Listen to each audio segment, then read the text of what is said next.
Bagi seluruh tahun 2008, ekonomi Malaysia mungkin dapat mencapai kadar pertumbuhan di antara 5 hingga 6%. Adalah diramalkan bahawa ekonomi Malaysia akan berkembang pada kadar 3.5% sepanjang tahun 2009, iaitu turun daripada ramalan asal sebanyak 5.4%.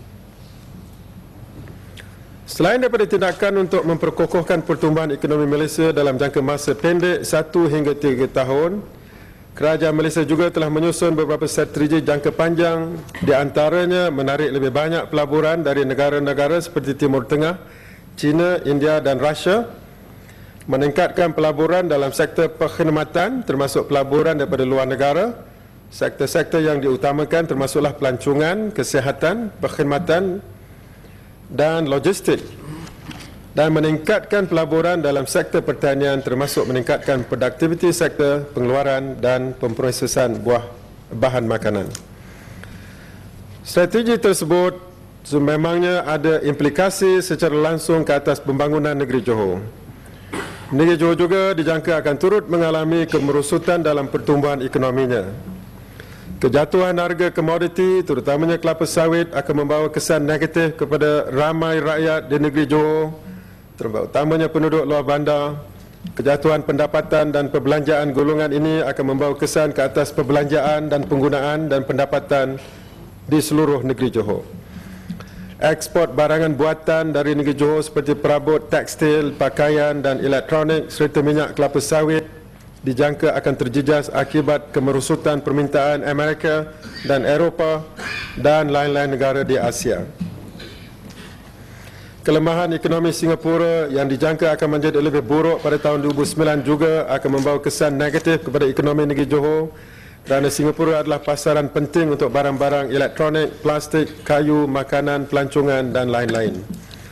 Tambahan pula, ramai rakyat negeri Johor bekerja di Singapura dalam sektor-sektor yang sangat sensitif kepada prestasi ekonomi dunia, dan kadar pengangguran di Johor dijangka akan meningkat pada tahun 2009. Tetapi, kemelut yang dihadapi bukan semuanya membawa kesan negatif. Kejatuhan harga minyak sawit telah membawa kesan positif ke atas industri hiliran seperti minyak masak dan biodiesel. Kejatuhan harga minyak petroleum, harga makanan, kos bahan binaan dan kos buruh boleh membawa kesan positif kepada pengguna.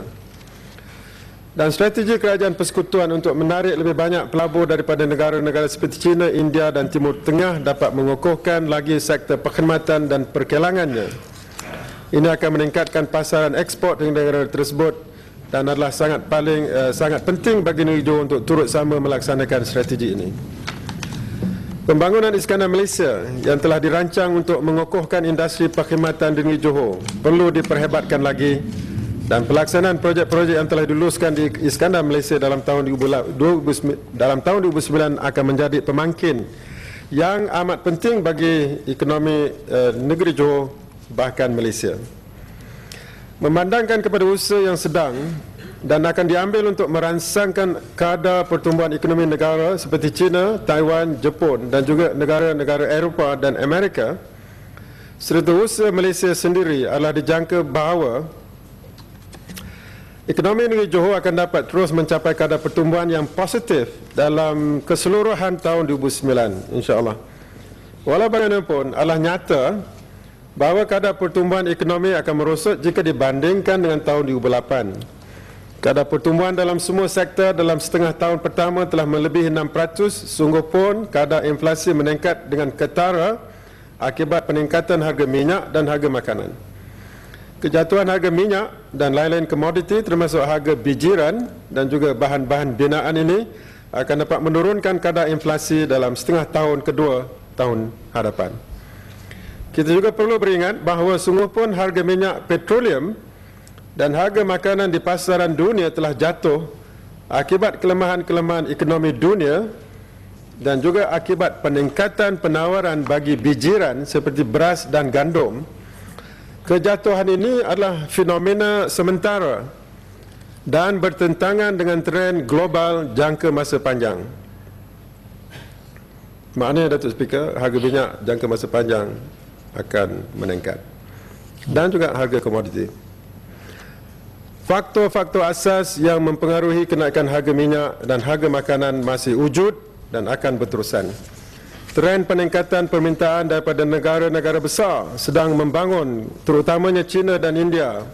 Peningkatan peralihan penggunaan bijiran seperti jagung daripada makanan ternakan kepada pengeluaran biofuel dan ethanol yang membawa kepada peningkatan kos makanan ternak, peningkatan kos mencari dan mengeluarkan minyak petrol akan berterusan dan akan membawa kepada peningkatan harga minyak dan makanan selepas ekonomi dunia pulih daripada gejala kemelesetan yang terdekat ini. Faktor-faktor tersebut telah meningkatkan harga komoditi makanan dunia sebanyak 130% di antara Januari 2002 hingga Julai 2008. Di Malaysia, harga makanan keseluruhannya meningkat sebanyak 7.5% di antara Januari 2007 dan Ogos 2008.